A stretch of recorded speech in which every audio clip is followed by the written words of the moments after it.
Subscribe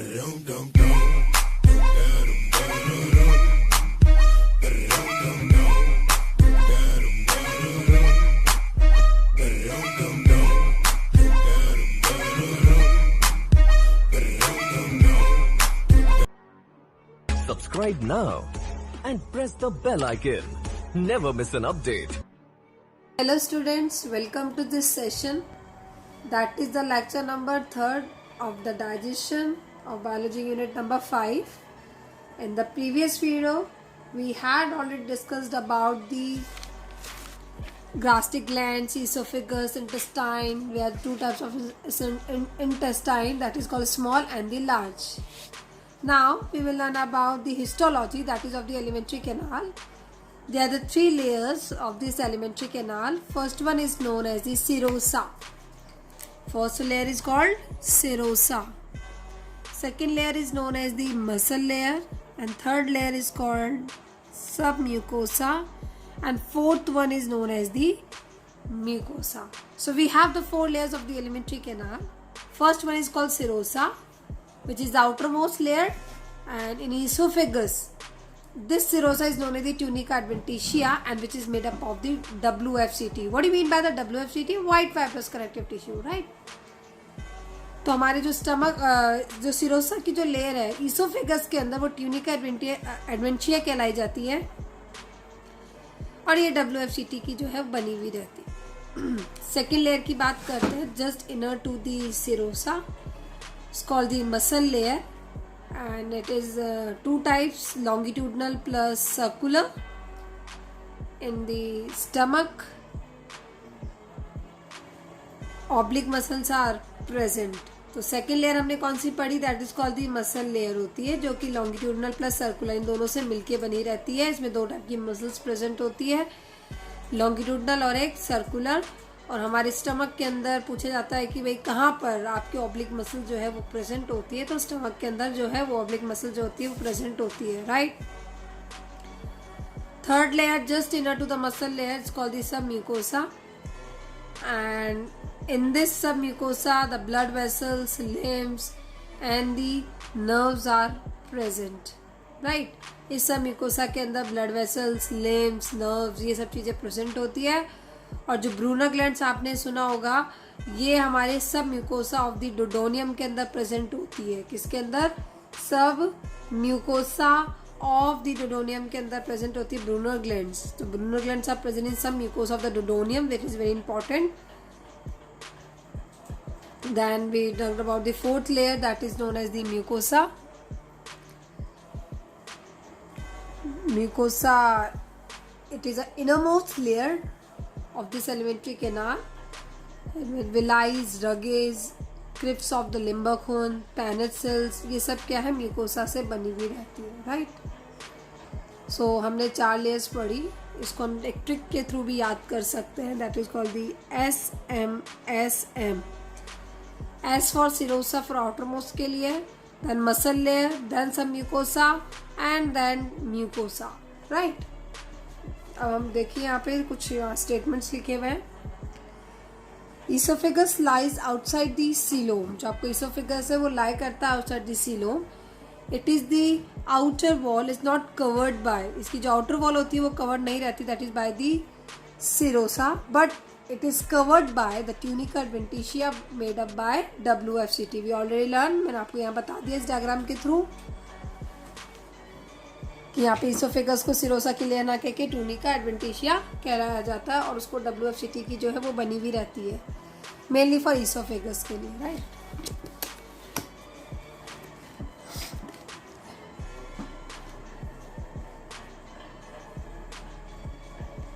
अब आइए यहाँ पे कुछ मैंने यहाँ डायग्राम ड्रॉ किया हुआ है, आपको विजिबल है. यहाँ पे मैंने लिखा है oesophagus, stomach, duodenum, jejunum and the ilium, right. इनमें अगर आप देखें तो इसोफेगस के अंदर जस्ट मैंने अभी आपको बताया कि ट्यूनिका एडवेंटिशिया प्रेजेंट होती है सिरोसा की वजह, राइट. Tunica adventitia. फिर स्टमक के अंदर डिडोनियम, जेजेनियम और इलियम, इन सब में किस चीज़ की लेयर पाई जाती है? सिरोसा. ये देखो SEROSA, सिरोसा, राइट. देन आप देखेंगे थोड़ा सा यहाँ पर आपको विजिबल है next inner to the serosa longitudinal muscle CL for longitudinal and just inner side to this longitudinal muscle there is a circular muscle C for circular और इनके बीच में यहाँ पे एक और ए बैक नाम का एक प्लेक्सिस प्रेजेंट होता है। कौन सा? और ए बैक दिख रहा है आपको? इन दोनों के बीच में प्रेजेंट है ये वाला प्लेक्सिस। ठीक है, स्टमक के अंदर ऑब्लिक मसल्स प्रेजेंट होती है। ठीक है, ये वाला पॉइंट याद रखें हैं। उसके जस्ट नीचे देखोगे तो सब म्यूकोसा की लेयर आती है और इस सब म्यूकोसा की लेयर के अंदर आप देखेंगे तो यहाँ पे ब्लड वेसल्स, लिम्फ, नर्व्स वगैरह प्रेजेंट होती है। डोडोनियम में सब म्यूकोसा का ब्रूनर ग्लैंड प्रेजेंट है। This is called Meissner's plexus. ये इन दोनों के बीच में प्रेजेंट होती है। सर्कुलर और सब म्यूकोसा के बीच में ये प्लेक्सिस होता है जिसको बोलते हैं मेजनस प्लेक्सिस। राइट, देन आप देखेंगे उसके जस्ट नीचे जस्ट हमने अभी लर्न किया था कि लॉन्गिट्यूडिनल सर्कुलर मसल्स, फिर आती है म्यूकोसा की लेयर।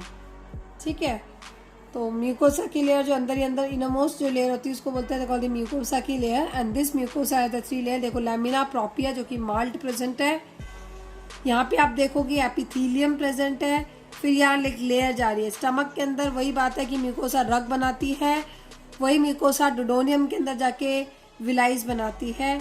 और आप यहाँ देखें दीज डायग्राम अगर आपको क्लियरली विजिबल है तो इस डायग्राम के अंदर देखें this is called the crypts of Lieberkuhn. ये आपको जो पैनल लाइक स्ट्रक्चर दिख रहा है इसको हमने बोला है क्रिप्स ऑफ लिम्बरकून और इनके बेस में जो ये सेल्स प्रेजेंट होती है उसको बोलते हैं पैनेट सेल। ये सब म्यूकोसा की बनी हुई रहती है। This is called the pair patches जो कि प्रेजेंट है आपके इलियम रीजन में जो है वो पेयर पैचेस प्रेजेंट होता है। Paneth crypts of Lieberkuhn they are present jejunum, duodenum में विलाइज प्रेजेंट है, स्टमक के अंदर रग प्रेजेंट है। राइट, जो कि नॉन रेटिनाइज स्क्वामस एपिथेलियम का जो है वो बना हुआ है। तो ओवरऑल आपको एनसीईआरटी पॉइंट ऑफ व्यू याद रखना है कि we have 4 layers of the alimentary canal. First one is called serosa, then muscularis, then some mucosa and then mucosa and what their functions. See, यहाँ पे मैंने एक और ड्रॉ किया है, अब वही चीज़ वापस देख रहे हैं। See, this is called serosa जिसमें ट्यूनिका एडवेंटिशिया इसोफेगस को कहा जाता है जो कि WFCT का बना हुआ रहता है। राइट, ये चीज़ हमने कितनी बार देख ली? 3 टाइम्स। तो मैंने उसी को बस एक सिंपलेस्ट वे में ड्रॉ किया है। स्टमक में लिपिड प्लस लिम्फ जिसको बोलते हैं ओमेंटम। राइट, बात करते हैं मसल लेयर की जिसमें लॉन्गिट्यूडिनल और सर्कुलर होता है। ऑरिब्रैक प्लेक्सिस प्रेजेंट होता है, पेरिस्टल्सिस में हेल्प करते हैं। 2 तरह के होते हैं पेरिस्टल्सिस, एक तो मैक्सिमम पेरिस्टल्सिस आपको मिलेगा इन केस ऑफ योर स्टमक और सबसे कम जो मिलता है वो रेक्टम में मिलता है। पेरिस्टल्सिस का मतलब है कि कॉन्ट्रैक्शन रिलैक्सेशन होना। राइट, देन सर्कुलर और सब म्यूकोसा के बीच में एक और प्लेक्सिस पाया जाता है, उसको बोलते हैं मेरिजिनस प्लेक्सिस और इसका काम होता है सिक्रेशन करना, that is of the epithelia mucosa. उसके बाद बात करते हैं स्टमक में ऑब्लिक मसल्स प्रेजेंट होती है। तो मेरिजिनस प्लेक्सिस के स्टमक ऑब्लिक मतलब ऑब्लिक जो मसल्स प्रेजेंट है आपकी स्टमक के अंदर और जो सब म्यूकोसा है इन दोनों के बीच में जो है वो मेरिजिनस प्लेक्सिस पाया जाता है। Then third goes to the Subscribe now submucosa. and press the bell icon. Never miss an update. Nerves, blood vessels, limbs. ये blood vessel है।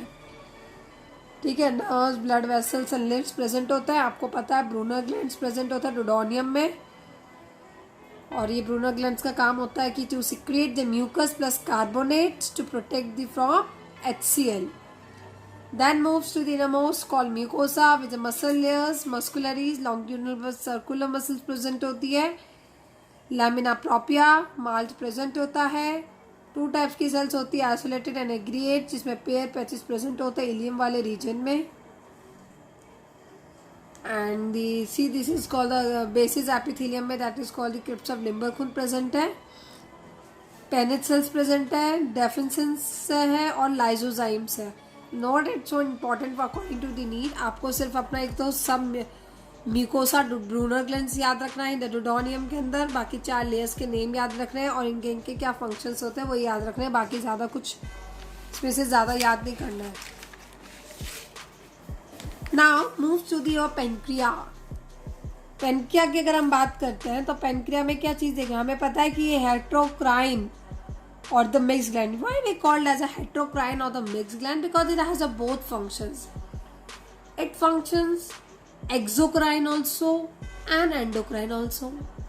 How it will work like a exocrine?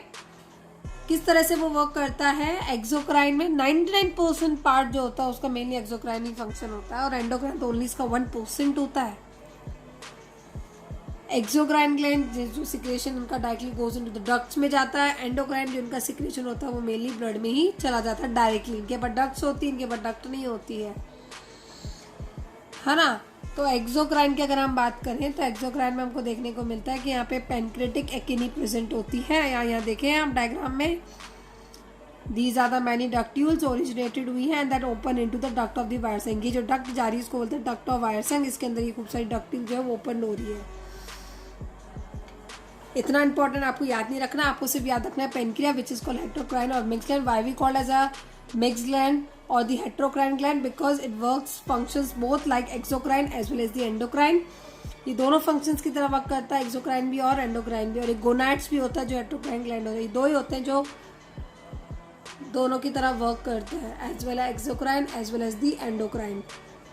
endocrine की अगर हम बात करते हैं तो इसमें आइस ऑफ लैंगरहंस बोलते हैं इनके सेल्स को। क्या बोलता है? आइसलेट्स ऑफ द लैंगरहंस, जिसमें अल्फा सेल्स को, जो अल्फा सेल्स होती है वो सिक्रेट करती है glucagon and the beta cell जो होती है वो सिक्रेट करती है that is called insulin and delta cells है वो सिक्रेट करती है somatostatin and the pancreatic polypeptide sales.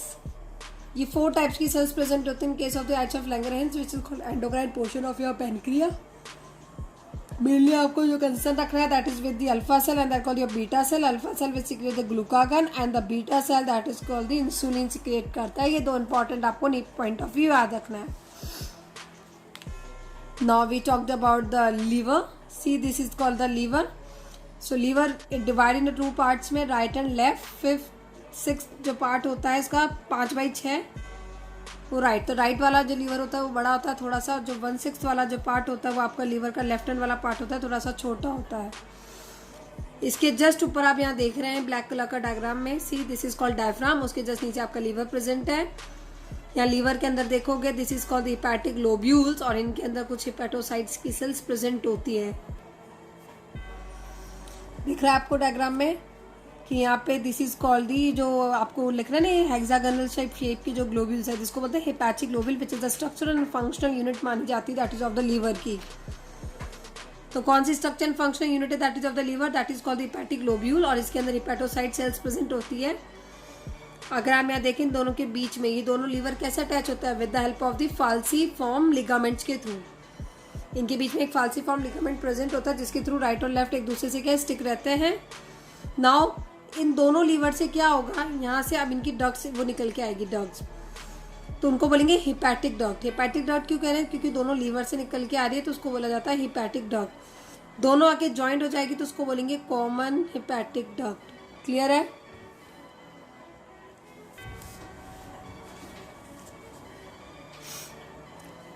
यहाँ आप देखें this is called the gall bladder. देखो गॉल ब्लैडर राइट वाले के नीचे प्रेजेंट है ना कि लेफ्ट के नीचे। तो पूछा जाएगा भाई पोजीशन कहाँ है गॉल ब्लैडर की? Mainly below the right liver.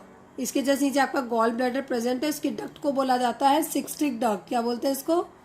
Cystic duct बोलता है। अब ये भी ज्वाइन हो जाती है कॉमन हिपैटिक डक्ट के साथ तो बनाई जाती है कॉमन बाइल डक्ट। ठीक है, तो पहले तो क्या हुआ, दोनों से आई हिपैटिक डक्ट, दोनों ने मिलकर बनाई पहले तो common hepatic duct. Common hepatic duct के अंदर एक सिस्टिक डक्ट आके मीट हो गए तो उसको बोलेंगे कॉमन बाइल डक्ट, जिसको एक और नाम से बोला जाता है डक्टस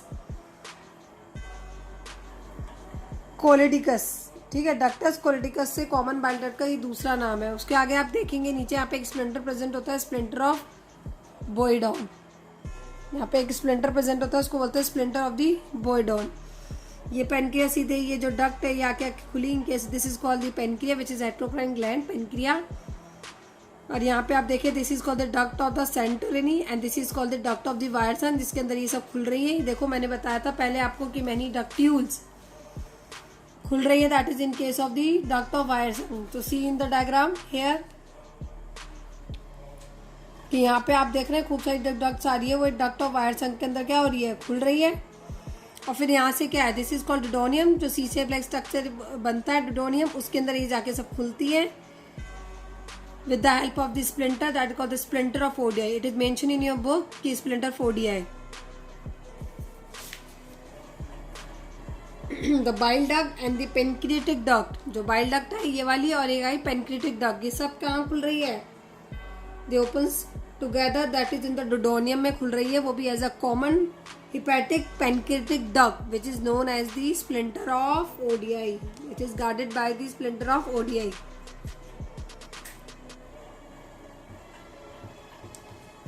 ठीक है, तो हमने मेनली क्या लीवर में क्या देखा कि लीवर दो भागों में डिवाइडेड है। सी दिस इज द डायग्राम कि दो पार्ट्स में डिवाइडेड है, एक राइट होता है एक लेफ्ट होता है, जिसमें 5/6 पार्ट थोड़ा सा बड़ा होता है, 1/6 थोड़ा सा छोटा होता है, दोनों के बीच में फाल्सिफॉर्म लिगामेंट प्रेजेंट होता है। दोनों से यहाँ पे एक हिपैटिक डक्ट निकल के दोनों ने मिलके क्या बनाई, कॉमन हिपैटिक डक्ट बनाई। फिर यहाँ से गॉल ब्लैडर की भी डक्ट आ गई जिसको हम सिस्टिक डक्ट बोलते हैं, और ये सिस्टिक डक्ट दो तीनों मिलके क्या बनाती है, कॉमन बाइल डक्ट बनाती है, जिसको हम बोलते हैं डक्टस कोलिडिकस, राइट। फिर ये सब आके डक्ट ऑफ वायरसन में खुलती है, फिर ये कॉमन हिपैटिक डक्ट और पैनक्रिएटिक डक्ट दोनों डुओडेनियम में जाके खुलती है with the help of the splinter, that is called the sphincter of Oddi, right. So just reading is what I have told you. The liver is divided into right and the left lobe. Right is greater than left. The lobules are the structure and functional unit of the liver. The right and the left hepatic ducts combine to common hepatic duct. This common hepatic duct unite with the cystic duct and to form the common bile duct, which is called the ductus coelidicus. These ducts open into the duct of the Weyer's and they opens combinedly into the duodenum by the hepatic pancreatic ampulla में खुलती है, right. ये already हमने diagram के अंदर mention कर दिया है, तो ये वही चीज स्टेटमेंट में लिखी हुई है। This ampulla, the opening होना that is of the ampulla, देखो the opening of the ampulla is guarded by the splinter of Oddi and the splinter is present in the bile duct is called the splinter of Boydon. जो splinter present होता है bile duct के अंदर उसको बोलते हैं splinter of Boydon, जो कि मैंने आपको अभी जस्ट देखो डायग्राम में बताया है, ये वाला ये ग्रीन से थोड़ा सा आपको दिख रहा होगा, this is called the sphincter of the Boyden which is known as the common duct that is of the किसकी कहलाई जाती है, बाइल डक्ट कहलाई जाती है, that is of the sphincter of Boyden. ये स्प्लिंटर प्रेजेंट होता है that is in the bile duct के अंदर, जो स्प्लिंटर प्रेजेंट होता है उसको बोलते हैं स्प्लिंटर ऑफ बॉयडॉन।